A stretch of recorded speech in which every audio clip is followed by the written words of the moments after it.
Hi, I'm doctor Sarika.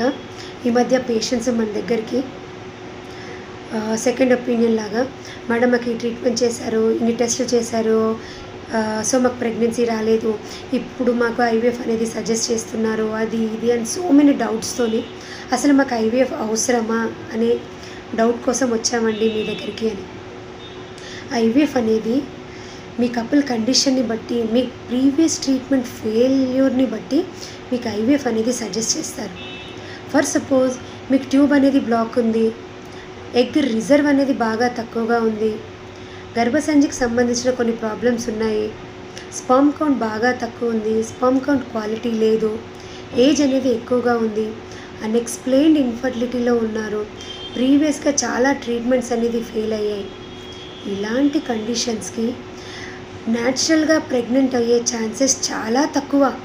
So ఇలాంటి conditions వాళ్ళకి మనం ఐవీఎఫ్ అనేది సజెస్ట్ చేస్తారు. ఎందుకంటే ఐవీఎఫ్ ద్వారా 40-60% ఆర్ 40-50% పేషెంట్ బట్టి, కపుల్ క్రైటీరియాని బట్టి చెప్తాం. సో డాక్టర్స్ ఎప్పుడైనా మీకు హయ్యెస్ట్ ప్రాబబిలిటీ ఉన్న కండిషన్ ట్రీట్మెంట్ ఆప్షన్ని మీకు సజెస్ట్ చేస్తారు. అంతేగాని ప్రతి ఒక్కరికి అన్నెసరీగా ఐవీఎఫ్ అనేది సజెస్ట్ చేస్తారని యాటిట్యూడ్, ఆలోచన అనేది తప్పు.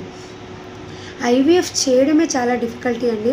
పేషెంట్స్ కానీ, కపుల్ కానీ ఎప్పుడు న్యాచురల్గానే ఆర్ ఐయుఐతోనే కన్సీవ్ అయిపోతే డాక్టర్కి అనేది చాలా స్ట్రెస్ ఫ్రీ. సో ఐవీఎఫ్ అనేది అన్నెసరీగా చేస్తారనేది కాదు. Thank you.